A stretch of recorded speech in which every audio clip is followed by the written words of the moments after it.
basically Lenin who said that if you do chess, you're not going to do revolution against me. The Chess Federation of Russia has legally enrolled Crimea in their structure. Let's say team events, even kids events, they will have team from Luhansk and Donetsk. Either you become part of the Russian sports structure, or you can't really do your hobby. It's actually amazing that chess tournament still happens in Ukraine despite of these absurd conditions. As many of you know, Russia uses sports in their propaganda a lot, and chess is not an exception.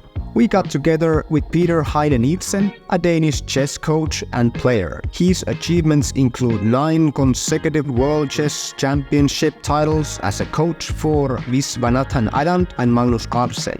In addition, Peter is a vocal opponent of Russian chess players who promote the Kremlin narratives and support the war in Ukraine. And we also played a game of chess in which he just completely destroyed me in maybe 2 minutes. Hope you enjoy it. So, can you tell me a little bit about yourself? Who you are? What do you do? What is your favorite soup? Yeah. This kind of stuff. Well, my name is Peter Heine Nielsen. I'm a 50-year-old Grandmaster in chess. I used to be a professional chess player. Now I'm a professional chess coach. Father of 2. I'm married. And, lived in Lithuania for 10 years. So my favorite soup is obviously salty borscht. It's a Lithuanian sort of beetroot soup with eggs. It's made for summer, especially. It's very cooling in the sun. So when it's winter, we have to go elsewhere, and then maybe it will be Ukrainian borscht, I would say. But so I'm very much interested in soups as well. All right. As you said, you are a grandmaster in chess, but have won many world championships as a coach. Yeah, not as a player I did, but I mean, I used to be a professional chess player, but I would say, stumbled into coaching. At some point, I started working together with an Indian player called Vishy Anand, who was perhaps the best in the world. At some point, he asked me to coach him or to help him. Coaching is a little bit wrong. What I am is actually, we call it a second. I mean, coaching, you think of like a football coach who makes decisions, tell you, you play there, you play there. In chess, it's a little bit different. We call it a second, which mainly, it's the word from back in the old days where there were duels. The guy who carries the gun, who gives it to one who then has to shoot it, right? So it's more like a helping role where the player is the boss, and I'm sort of the assistant in many ways. So I'm helping first this Indian guy called Vishy Anand, but for the last, it's almost 11 years now, I work for Magnus Carlsen, the Norwegian sort of former world champion, but the best player in the world for more than 10 years. And I'm his chess helper in a way. I do a lot of computer work for him. I try to do opening strategies. I travel with him to tournaments. And when he was competing for the world championship, I would be leading his teams of seconds and so on. So that is basically my job. There's quite few of these kind of jobs. So I mean, I didn't really know it existed before I ended having it at some point. But for the last, that's 17 years now, basically, I've not really been playing. I've been mainly focused on being a helper for elite chess players. But when you look at the, for example, top 10 players in the world, do they all have a coach, or do some people go alone? Or Generally, they all have some kind of second, like me. When you get to top 10 in the world, they have an income where you can actually have a coach like this. Of course, if you are like Magnus Carlsen, you have Puma as a sponsor, you have a betting company as well as a sponsor. He has quite some funds, so he could afford even a whole team. But many in the top will have someone who goes with them to tournaments. And the elite players, they are quite friendly with each other. During a tournament, maybe, sitting and eating together with your rivals is a little bit tough. So it becomes a mixture of a good friend you can socialize with, but can also help you with a lot of work. And for instance, let's say during a tournament, Magnus will play the game, but during the night, he would like to sleep. So my role would be to maybe sit with the computer, work on the strategies, or maybe let the computer work at night while I also get some sleep. So there is some kind of a way this kind of works. So I would travel with him to tournaments. I would tell him that in the beginning of the game, you're playing this guy. We have these strategies. He will look at his computer, and then if he remembers, he can use some of the strategies during the game. Maybe it sounds weird, but that's my job. Yeah, you talk about computers. How have they changed the game? Immensely. I mean, as I mentioned, I'm 50 years old. When I went to school in my youth, computers was at the level that I would play a chess game against it. I would make a move in the morning when I went to school, and when I came back, I would see its answer, and I would still easily beat it, because at that point, computers was incredibly weak. Now, today, I mean, well, your iPad there would completely crush the world champion. I mean, it stops making sense of having humans playing against any kind of device, because they're way too strong. It's cool in a way that we have gotten so much more information, because, well, we have artificial intelligence. It can help us playing chess. It can help us understanding chess. So it have immensely improved our understanding of chess. The downside is that cheating has become such a huge scare that, going into an elite chess tournament is like going into the airport. They will scan you because they are scared you have a phone. Or there has been stories about at chess events, someone being literally caught in the toilet with a phone. And the problem is that, well, you have this artificial friend. You can ask what is the best move. So it's been a blessing in terms of understanding chess better, but it's also been a curse in that cheating suddenly has become a huge issue. Well, we all have probably seen the Carlsen Niemann saga in the media, which completely sort of blew everybody's mind. So it's extremely interesting from an academical point of view, but also very difficult to control from a cheating perspective. There might be some people who don't know what the controversy is about. Could you briefly explain what went wrong? This was a tournament in US St. Louis at 1.5 years ago, and well, Magnus Carlsen lost to a player called Hans Niemann, and then after that he withdrew from the tournament. And there was a lot of speculations about that and why he did it and such. They started to have extra anti-cheating checks and so on, but I'm employed by Magnus, so I would rather keep quiet about it, these details. But there was potential lawsuit happenings for millions of dollars, and it went completely crazy. Like a chess tournament would get a bit of media coverage. This one was taking headlines in worldwide media for weeks and such. I mean, no, this was literally crazy. And that's maybe chess is a big sport, but when we have this kind of scandal, suddenly that becomes even bigger than the sport. So this was a surreal experience in many ways. But I'm afraid that while you say some don't know about it, I would be happy if not, but I'm afraid that way too many knows about it. Okay, if you look at the best 100 players in chess and compare it to, say, top 5, what's the difference? What makes the difference is incredibly huge, and that's probably difficult for others to understand. I mean, at some point, at my best, I was, let's say, top 40 in the world. I was for more than 10 years top 100 in the world. And that made me, of course, the best player in Denmark. And if, let's say, I play with a, no disrespect, amateur player like you would not feel the difference because I would be able to crush you. So it's only when you would see me, let's say, discuss chess with someone who is number 3 in the world. And, well, what I notice is that their brain functions so much quicker in a way that I can barely keep up with them. You can see that, for instance, if they, at some point, I was with a friend who is maybe top 10 in the world, and we had a sheet of paper which notes down the move. So you can see that it says 1 e4, 2 d4, etc. And like this, you can read through the paper and you can see the game. I can do that in my head, but a little bit slowly. And so after 5 seconds, he laughed, and I said, you're laughing at the opening? He said, no. I mean, in move 36, this guy made a mistake. So he basically took the paper, just with the moves, quickly ran through his head, said, this was a blunder. I cannot do it at that speed. So while obviously I'm very skilled at chess, if you go from number 100 to number 10, there is an incredible difference. If you go from 10 to 1, there's a huge difference as well. And I think it's in the evaluation, but also their head is just much, much quicker. And this can be, of course, difficult to see from an amateur because to them I would look rather sharp, but the difference is extremely marked. And well, I had this pleasure of working with two of the biggest talent at world champions for the last 15 years, and they are very hard to keep up with like this. So basically what happens is they play their game, And while they are playing, I'm studying the game with the computer so that I'm into all kind of details just in order to have a normal conversation afterwards. So I can give them some kind of feedback. So for me, it's very luxurious to have a computer. I can see all the details. And this means that when we go for a walk, I can talk with them because I've gotten all this help.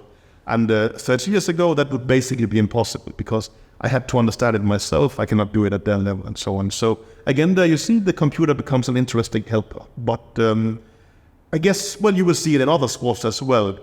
I mean, any of us, if we played tennis with a top 100 player, it would make no sense. But you can see the difference between being at Nadal or Djokovic and number 100. It's really marked. And it's the same with chess. It's just perhaps less noticeable in some sense. When we look at countries, there are like Russia is a very, they have a long tradition in chess. The United States, the Nordic countries, for example.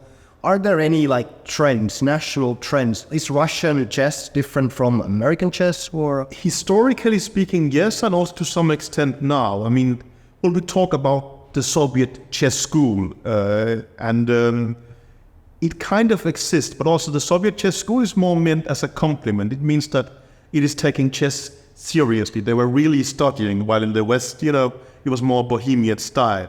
And well, in my youth, I literally went to Moscow to study chess, and you can see that people have done that in the past. And while when we speak later about chess and politics, I will talk very badly about some Russian Chess Federation club. But for my youth, the exactly same physical location was an amazing place to be in. I mean, I literally met the former world champion Botvinnik, who is sort of, the father of the Soviet chess school. You could see that there was a lot of grandmasters giving lessons to talented youth and such. It was really buzzing with chess activity. It was structured. It was elite sport. While, us in the West, I mean, I would study chess with whoever guy knew something about chess in my local city. It was completely uncomparable. You see it a little bit in this Netflix hit Queens Gambit. You can see that in the Soviet Union, it's heavily structured. In the West, well, you would have these lonely guys who actually succeeded, but only later. In the beginning, from, let's say, post-war till, I guess, the 90s, it was complete Soviet dominance with Bobby Fischer as the lone exception. And that was basically due to bigger numbers. They cared much more. It's a major sport there. When in the West, you saw it was popular in the States, well, suddenly they had Fischer. Now it's very popular in Norway because they have Magnus Carlsen. But it's basically, when you talk about the Soviet chess school, it's meant as a compliment. It means taking chess seriously, studied in seriousness and such. So historically, yes, there is a marked difference there. You mentioned Queen's Gambit, which was a huge Netflix hit. After that, did you see a surge or like a big rise in numbers of chess players? Amazingly, in terms of that, I think the Queen's Gambit Netflix series happened more or less around the time of COVID as well. And that meant that there was a huge boost in people watching chess on Netflix, getting interested, and then going online to play chess, because during COVID, I mean, playing chess online didn't change. That you could do, but you have lost so many other things you could do outside. So you saw a boom of people getting interested in chess, starting to play online. And while, the chess environment, let's say in Denmark, was before that rather closed, suddenly I would see, journalists from where I write at Chess Column suddenly would ask me questions. What about this and what about that about chess? Because they started playing themselves. So I wouldn't say that maybe competitive players boomed, but the general interest in chess, that people playing online, boomed immensely. And we have seen suddenly YouTube was becoming tremendously big in chess because of this general interest. So yes, we have seen a massive boom because of Netflix and COVID, no doubt. Well, it's positive in terms of numbers and attention. And of course, with people coming into the chess world, they also have buying power and such. It means money is getting into the environment and such. For me, I'm working for one player, so for me maybe it doesn't matter so much. But, I grew up with chess being incredibly nerdy and looked down on. And for me, it's still the same. I still like the nerdy part. But of course, we cannot hide that it's it's very nice for us that sometimes it's now seen as cool and normal in a way. I mean, I'm just doing the same thing I always did, but now it's much more respectable. That is nice in some way. Is chess, human play chess, is it still evolving, or is it becoming more aggressive or passive, or like if you look at the young players? It is definitely evolving in a way. This has to some extent to do with, let's say, computer development and such, but also the new generation is very cool. They are very creative. Also, maybe they grew up with studying chess via chess engines and such. And well, humans would like to understand a complex subject like chess, I would say, very dogmatically. We want to learn rules, we want to learn principles. But computers, I mean, in the beginning, computer programs was taught by the humans. Humans would tell them, play like this, play like that. But then what has happened now is that they do it self-learning. And this means all kind of human bias, all kind of human sort of limitations are removed. They're just learning it by themselves. And that became much more creative. And this you can see in this young generation. So, I mean, for me, for instance, when we have training camps, and there's some guy, at 20 years, you can say, okay, he's looking at chess much differently from me. It's not like I'm right or he is right. We're just coming from different places. And no, they are much more creative, they are much more aggressive, and they care much less about principles. And this is a very interesting way of playing chess. And well, Magnus Carlsen, well, he's, I think, clearly the best by now. He's a mixture of still having a classical background, but also being modern. But these new guys some of them are only completely modern, and it's very interesting in a way, no doubt about this. So I think chess is still very much evolving, but maybe I believe there is a limit what we can discover more, because I think, let's say, now our microscope, you can call it like that, with modern technology is so great that I don't think you can discover more. But to be honest, I would have said the same in 2018, and I would have been horribly wrong. So if we are lucky, there's still much more to discover with technological advances, but I don't really believe so. But the current state is that these youngsters are very fascinating to follow.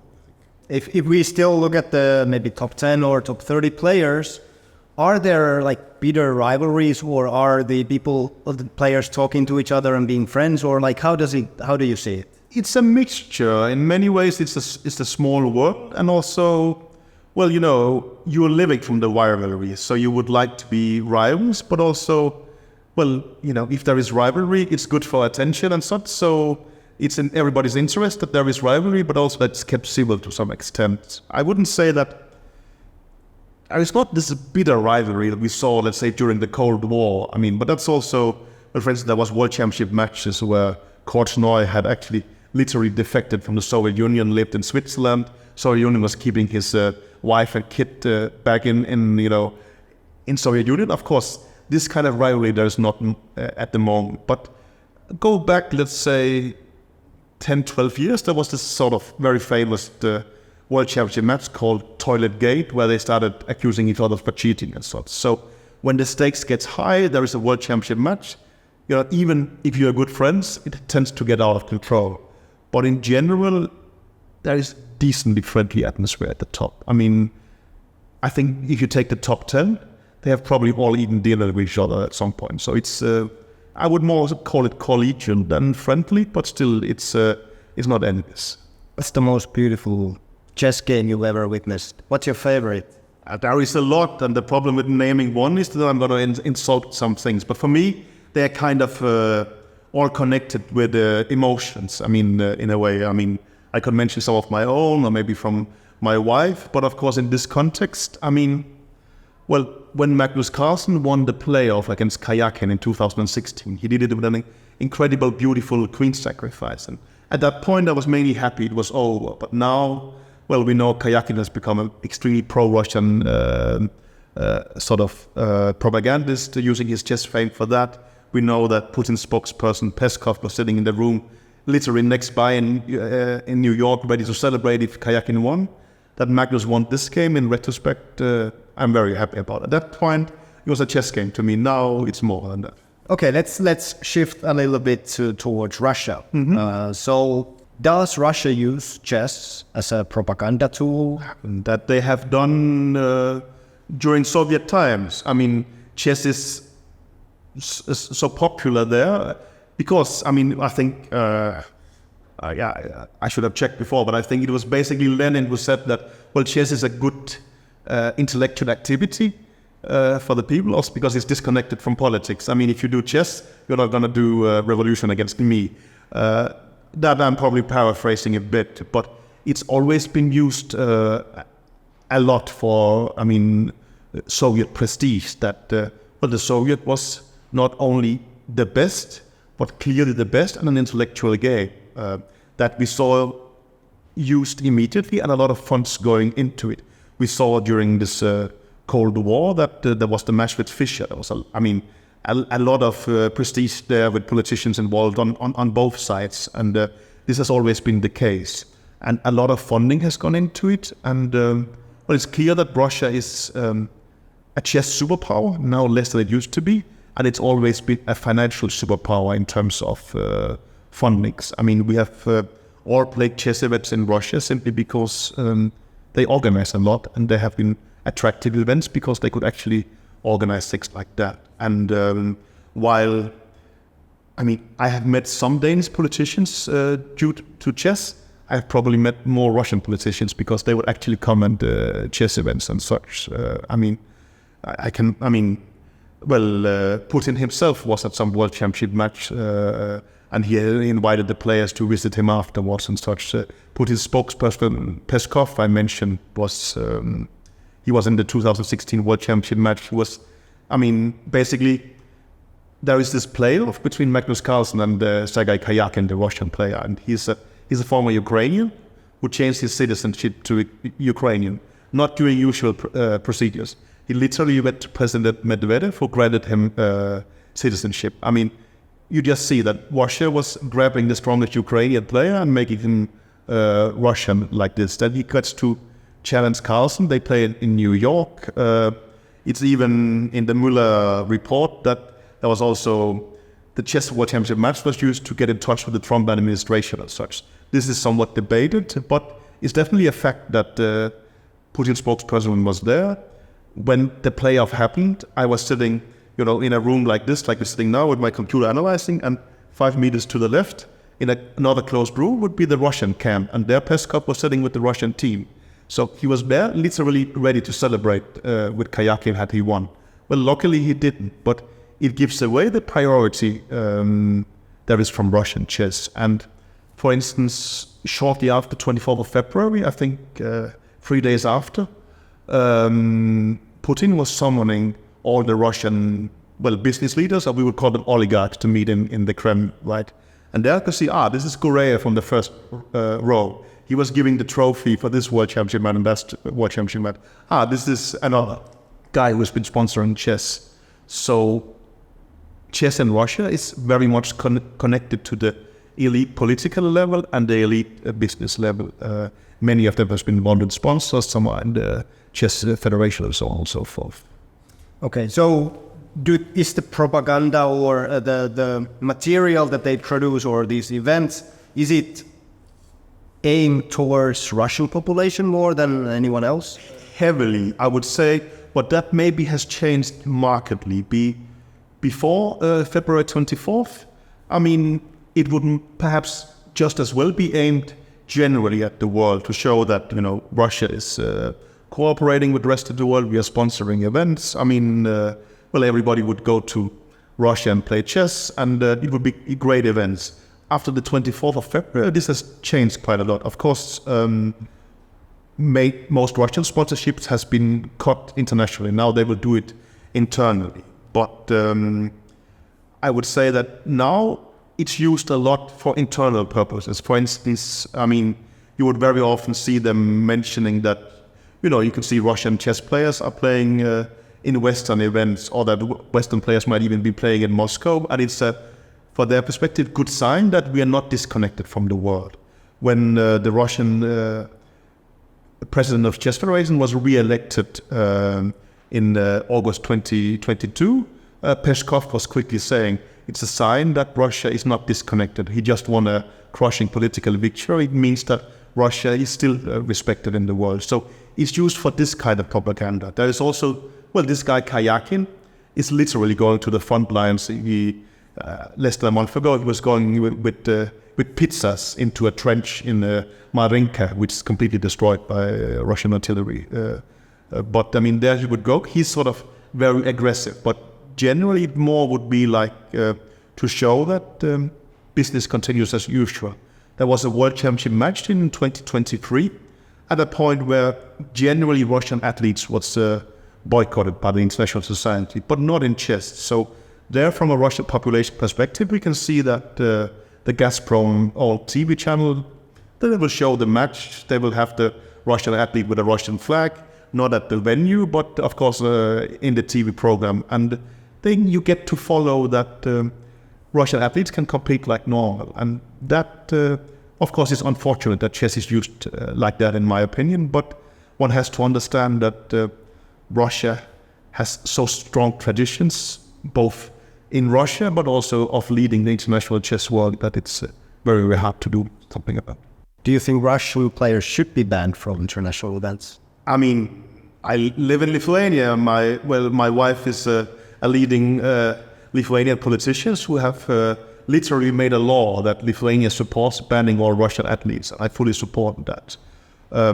As I mentioned, I think the problem is that Russian chess players play abroad or playing in tournaments, with the world's best players, gives this signal to the Russian population that, okay, what we are doing as a country is not so bad. We are still allowed to be part of it. And I think what's happening in Ukraine, against Ukraine, is so exceptional that yes, it should be Russian chess players should be banned because of this very long tradition of using chess players as part of propaganda. And I think chess in Russia is so closely connected to the Kremlin that it's an exceptional case. But I support the ban of athletes in general, but I think chess is actually an exceptional case and that they should very much be banned. But there is very little support for that in the chess world. I mean, you can see that, for instance, if you look at the political level in Europe or in the Western world, I think 42 countries have signed a memorandum that we think Russian athletes should be banned. In the chess world, the number is much, much smaller. So it's actually not really a topic in the chess world, but I very much think so, but I'm heavily in the minority. Why are there as much signatures for chess as there are for athletics in general? The chess world, it's basically Russia is a powerful chess country. They are the one, to some extent, running the chess world. And you take it as a fact. I think most countries understand we're not going to win this fight. And, if you start protesting too much, it means that you might lose some benefits or you might get punished in some kind of way. It's basically that you can, within the chess world, Russia has won this fight. They have the most funds, and also, we are both from, say the western part of the world, but they don't really have a majority in the chess world. I mean, in the chess world, it's one country, one vote. And, Russia just have a majority also because they have the money. They care much more. I mean, in other sports, it's different because, there will be a lot of Western sponsorship. This is not really the case in the international chess world, at least in the chess federation who decides these kind of things. And you will see countries representative who, on the political level, outside of chess, will strongly support very strict sanctions against Russia. Who in the chess world, what's the big problem? I mean, and it's basically a lost fight, unfortunately, in the chess world. I think even at some point the Ukrainian Chess Federation told the Ukrainian authorities that we would really like to boycott Russian athletes and not play against them, but then we cannot play anywhere. And I mean, what happened was that quite often a Ukrainian would play a Russian chess player, and according to regulations, they have to shake hands. But you can imagine Russian media, they will take it and say, you see, Ukrainians are shaking hands with our Russian here, and everybody is happy. And they would put chorus like that. Then you go to Ukraine, and someone will say, why are you shaking hands with a Russian opponent? There was even a Ukrainian official who ended up playing a football match, and suddenly there was some Russian players there. You take a photo. I mean, it's social things that you end up by doing what you always done in the chess world, but they get exposed in Russian media and Ukrainian media. And of course, it's It's very unfortunate that Russian media can use it to show that, see here, we are good friends. And it's very bad for Ukrainian players or officials that they feel a lot of pressure because they would like to keep their career, they would like to play chess, but they also end up in Ukrainian medias like that. We even had some of the best Ukrainian female players. They will have pictures taken with sponsors, and then, well, you just start Googling, oh, they are sanctioned by Ukraine. I mean, it's a very difficult situations. And of course, when we don't sanction Russian players, the burden end up on the Ukrainians. Should they stay away or should they play with Russians? It's not how it should be. We should protect the victims, but the chess world is not doing that, in my opinion. You know the chess world really well. Can you briefly tell about the Ukrainian chess scene and how has the full-scale invasion affected it?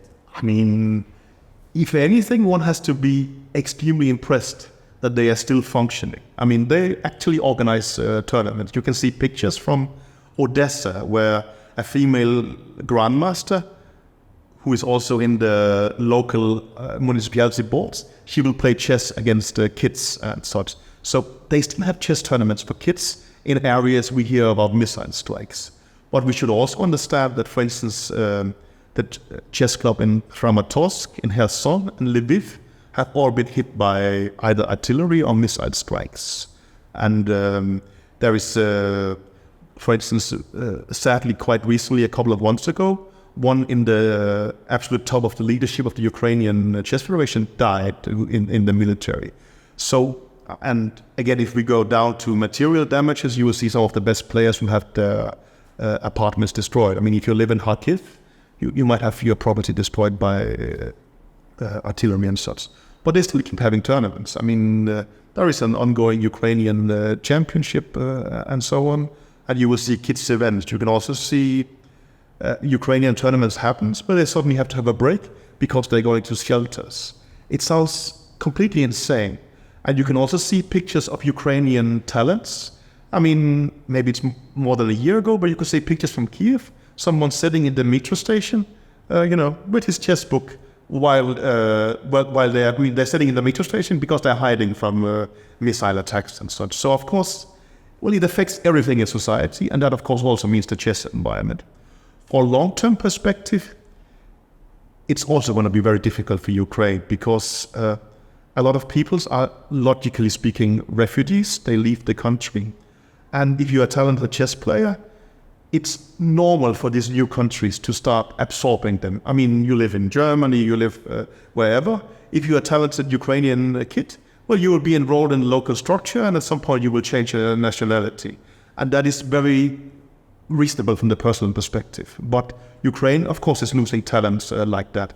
The strongest Ukrainian chess player, Shevchenko, changed to Romania recently. He got a sponsorship deal there, and you cannot blame him for that. But, I mean, well, it's more important to rebuild the Ukrainian society, but Ukrainian chess is also suffering from that. And, well, I mean, that's why, for instance, you see a lot of Ukrainian athletes calling for sporting sanctions against Russia, basically on the premise that, okay, we're having facilities bombed, we're having people dying like this.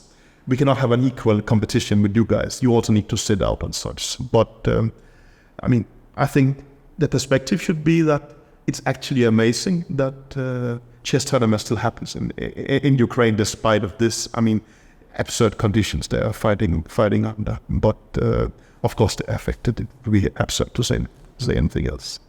Yeah. Although maybe to mention also these abductions of children, Ukrainian children into Russian territories and of course, this is actually, I mean, an ongoing fight. Well, of course, chess life in Crimea is done by Russia. I mean, they have ongoing tournaments there. And I think it's a violation of international law, but well, those who control the area can do whatever they want, at least in a short term. So, I mean, chess life in Crimea is taking all. And so is it in the sort of, what do we call it, annexed regions, Luhansk, Donetsk, and such. And this is actually also an ongoing fight. The Chess Federation of Russia has legally enrolled Crimea in the structure. At, let's say, team events, even kids events, they will have team from Luhansk and Donetsk. And while this can sound nice in the sense that, well, why shouldn't we help kids in this area? Well, we understand the Russian state perspective is that, well, we're going to take over these things. And like that, we are making Ukrainian kids Russians. I mean, they will represent Russia in chess. They will play in Russian chess events. And this, of course, is very serious that, well, you talk about abduction of kids, which is, of course, worse. But still, you are basically trying to change the whole structure of society in this area. This is what Russia is trying to do on a state level. That, well, you made sport clubs. They become Russian instead of Ukrainian. And, well, basically, you are giving kids the choice of either you become part of the Russian sports structure in this sort of illegally annexed areas, or you can't really do your hobby, right? So while, Russia would portray us, we are just providing chess opportunities for kids in these areas. It also has, from the state perspective, the purpose of providing a Russian national setting of doing chess rather than Ukrainian. But of course, it's a small thing, but even so. You've been actively speaking on social media like X/Twitter about the Russian involvement and what could be done about it. But if you could talk to the community that's possibly watching this interview right now, what could they do? What could people do? In reality, I think we have given up hope in the chess world in that sense. I mean, well, as I said, there was an election in August 2022 where the Russian president, but also he's the former advisor of Medvedev. He's been working for the Kremlin for 10 years, was re-elected with 91% of the votes. It basically gives away how hopeless the situation is. I think in the chess world, they have kind of given up to change this from the inside. I think what will happen eventually is that things will go well from a Ukrainian side in the war and in the world, and when Russian, let's say, Kremlin leadership will start disintegrating, hopefully, it will spill over at the chess world. I think change will come from that side. As I said, I strongly support a sanction against Russian players. I think we should be much more observant on which kind of burdens we put on the Ukrainian players and should help them. And I think what would be good, of course, if there was unity among Western chess federations and such. But the problem, I would say, is that if you look at the Russian Chess Federation, it's led by a billionaire who is sort of doing the chess federation on the side. They are extremely strong, while take Denmark or Finland. Well, the leader of the chess federation is a guy who has a normal job, but likes chess a bit and is elected.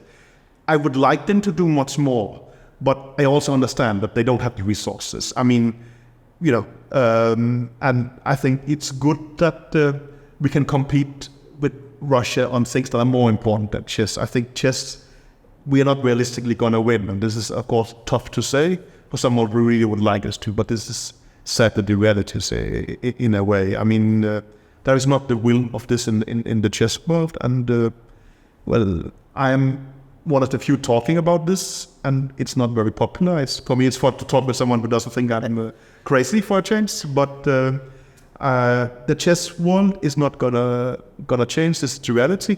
The world will change, and that will change the chess world. That's how I see it, and it's more important that the world changes than the chess world. All right, so we support Ukraine until victory. Very much so. I mean, but that is very important in itself, yeah.